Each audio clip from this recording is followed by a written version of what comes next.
Good morning all of you. प्राध्यापक Patil P.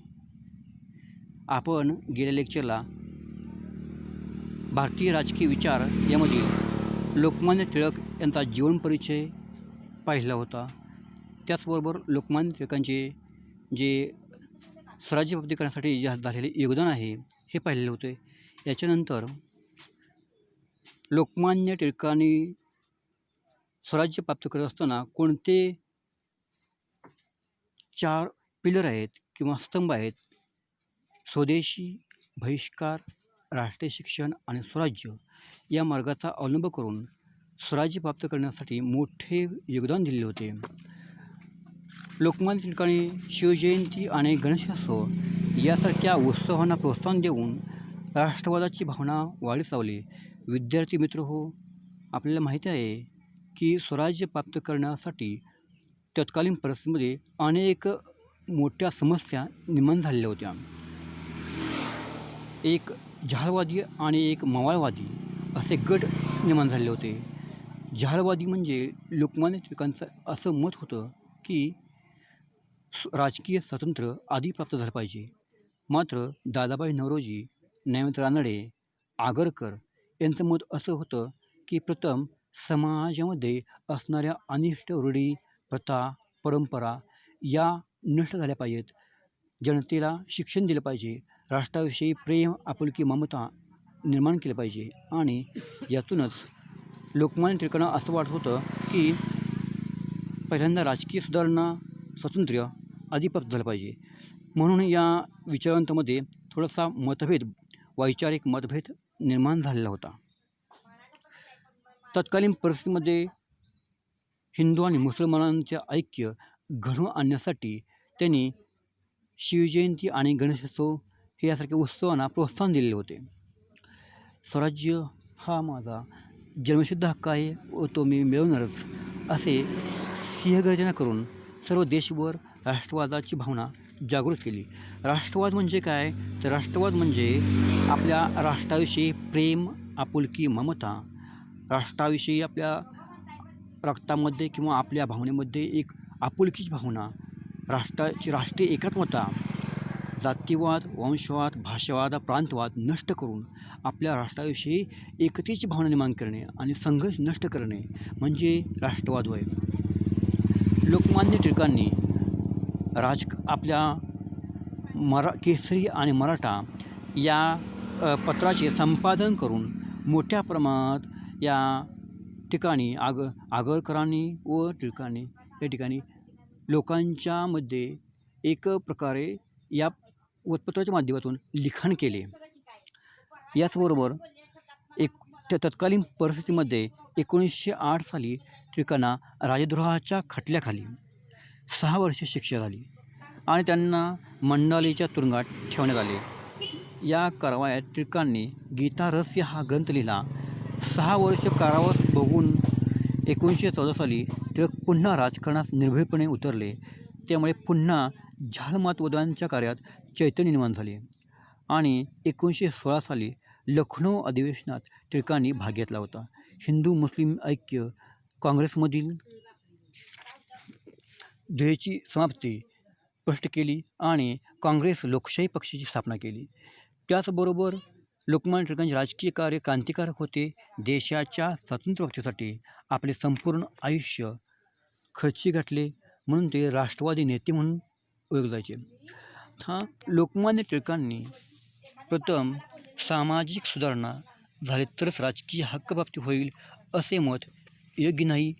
ज्या ब्रिटिशांनी सामाजिक सुधारणा व रक्तसंबंधाचे नाते याबाबतीत आयरिश समाज त्यांच्या बरोबरीचा असतानाही त्यांना राजकीय स्वातंत्र्य दिले नाही, हे ब्रिटिश सत्ताधारी सामाजिक सुधारणेनंतर भारताला राजकीय स्वातंत्र्य देतील हा केवळ एक भ्रम होता.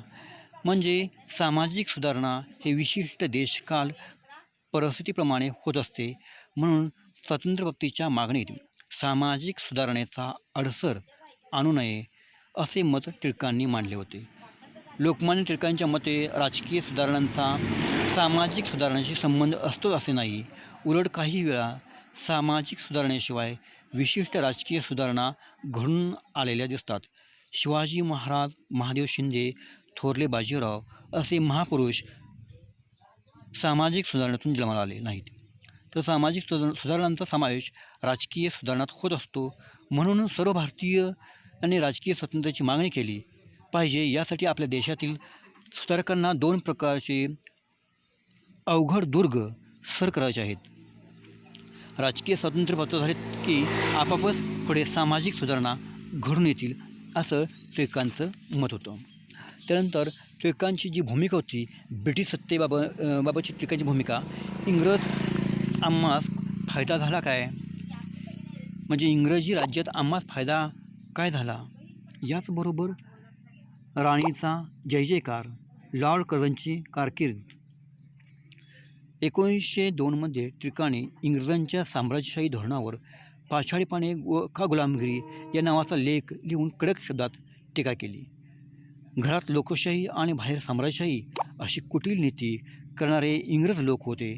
म्हणून या इंग्रज लोकांच्या विरुद्ध मोठ्या प्रमाणात कट कारस्थान केलं पाहिजे आणि इंग्रज लोकांना यातून भारतीय लोकांची पिळवणूक करणं बंद केली पाहिजे. यासाठी त्यांनी मराठा आणि केसरी या वृत्तपत्रातून निर्भीडपणे लिखाण केले. राष्ट्रीयत्वाची प्रखर भावना निर्माण झाली पाहिजे, म्हणजे गुलामगिरीच्या शृंखला तुटण्यास वेळ लागणार नाही. म्हणून टिळकांनी पहिल्यांदा जो मार्ग अवलंबला तो म्हणजे स्वदेशी. हा भारतीय स्वातंत्र्य आंदोलनातील एक महत्त्वाचा आधार आहे. टिळकांनी इंग्रजी सत्तेपासून भारतीयांची पिळवणूक कशी होते हे केसरीतून वारंवार लिहून प्रसिद्ध केले. याचबरोबर हिंदुस्थानचे राज्य हिंदुस्थानच्या कल्याणासाठी चालवावे, मँचेस्टरच्या कल्याणासाठी नव्हे, तर तुमच्या देशाचे खरे कल्याण करायचे असेल तर तुम्ही स्वदेशी मालाचा स्वीकार केला पाहिजे. म्हणजे लोकमान्य टिळकांचं मत असं होतं की ब्रिटिशांनी तयार केलेले किंवा इंग्रजांनी तयार केलेल्या कोणत्याही वस्तू आपल्या भारतीयांनी वापरू नयेत. त्याचबरोबर भारतीयांनी कुठल्याही प्रकारचा इंग्रजांना सहकार्य करू नये, म्हणजे स्वदेशी मालाचा वापर करावा. त्यामुळे आपल्या देशामध्ये तयार होणारे उत्पन्न आहे आणि विनियोग आहे, हे आपल्या लोकांनाच याचा फायदा होईल. म्हणून त्यांनी स्वदेशी या मार्गाचा अवलंब केला. 12 डिसेंबर 1905 रोजी केसरीत स्वदेशीवरील आक्षेप हा लेख लिहून केलेला आहे. स्वस्त परकीय मालापेक्षा महाग स्वकीय माल घेतलेल्या गिरायकाचे व त्याचबरोबर राष्ट्राचे सांपत्तिक नुकसान होते. हा स्वदेशी चळवळीतील आक्षेप निरर्थक आहे, कारण परदेशी मालावर जकात बसवण्याचे तत्त्व बहुतेक सुधारलेल्या राष्ट्रात आता मान्य झाले आहे. राजकीय जकात बसवून जो हेतू सिद्धीस न्यावायचा होता तोच हेतू लोकांनी स्वदेशी माल वापरल्याने तडीत जातो. म्हणजे स्वदेशी याचा अर्थ लोकमान्य टिळकांचं असं मत होतं की कुठल्याही प्रकारे ब्रिटिशांनी किंवा इंग्रजांनी तयार केलेल्या वस्तू आहेत, कापड असेल व इतर अशी वस्तू असतील, याचा अवलंब न करता ते केवळ आपल्या देशामध्ये जरी महाग वस्तू असल्या तरीही लोकांनी त्या खरेदी कराव्यात आणि आपल्या त्याचा उपयोग आहे हा आपल्या समाजाला होईल किंवा आपल्या लोकांना होईल. दुसरा मार्ग आहे पहिला स्वदेशी, नंतर बहिष्कार. बहिष्कारचा मार्ग हा स्वदेशीहून थोडासा वेगळा आहे. स्वदेशी व बहिष्कार हे दोन्ही मार्ग आर्थिक विचारसरणीवर आधारले आहेत. मात्र टिळकांनी बहिष्काराचा मार्ग हा एक राजकीय चळवळीचे साधन मानले होते. टिळक म्हणतात, राज्यकर्ते बेपर्वा बेभान आहेत, होऊन गेलेले आहेत. त्यांना ताळ्यावर आणायचे असेल तर आपल्याजवळ भेकेखेरीज राजकीय उपाय शिल्लक राहिले नाही. म्हणून अरेरावाची किंवा शिरजोर अधिकाऱ्यांची डोळे उघडण्यास किंवा त्यांची विलायतीस लोकांची विनवणी आहेत ते करण्यापेक्षा आपण तीव्र उपाययोजना केली पाहिजे. म्हणजे यासाठी एक ऐतिहासिकदृष्ट्या विचार केला असता राष्ट्रीय बहिष्कार हा यापैकी एक महत्त्वाचा उपाय आहे. म्हणून लोकमान्य टिळकांनी एक राजकीय आंदोलन झाल स्वरूपाचे केले आणि गोखले, आगरकर इत्यादी नेमस्वादी लोकांना, मवाळ लोकांना एकत्र आणले आणि सनदशीर मार्गाने मांडलेले विचार त्यास लाखो लोकांची संमती आली असली तरी सदर युक्तीकडे तक्रार करणाऱ्या लोकांकडे लक्ष न देता केवळ राजकीय सत्तेवर लोकमताची पायमल्ली करून मागणार नाही.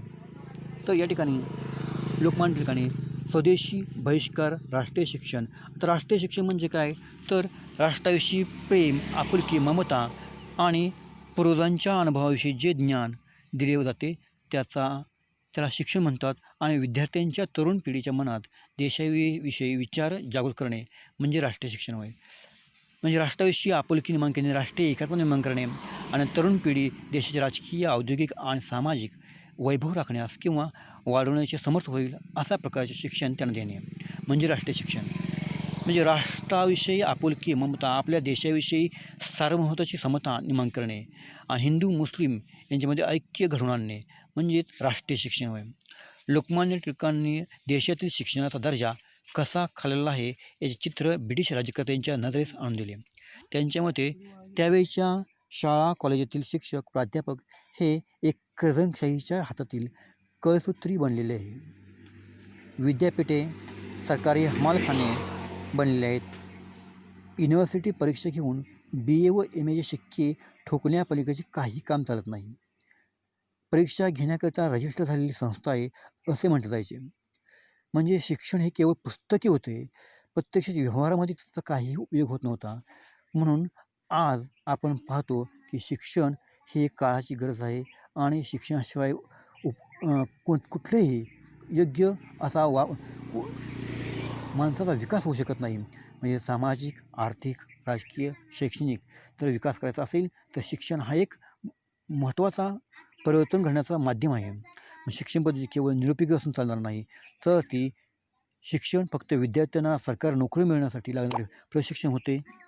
या शिक्षणा पद्धतीतून तयार झालेले सुशिक्षित इंग्रज सत्तेत लाचाराने त्यांच्या सत्तेचे गोडवे घात होते आणि अशा सुशिक्षित पिढीला स्वतंत्र चळवळीची, स्वदेशीची कास या किंमत कळणार असा प्रतिसवाल टिळकांनी विचारला होता. म्हणजे सरकारी शिक्षणाचे 2 दोष होते, एक शिरपटपणा आणि दुसरा उपयुक्त शिक्षणाचा अभाव. म्हणजे यातून जे शिक्षण आहे ते योग्य असणं अत्यंत गरजेचं होतं.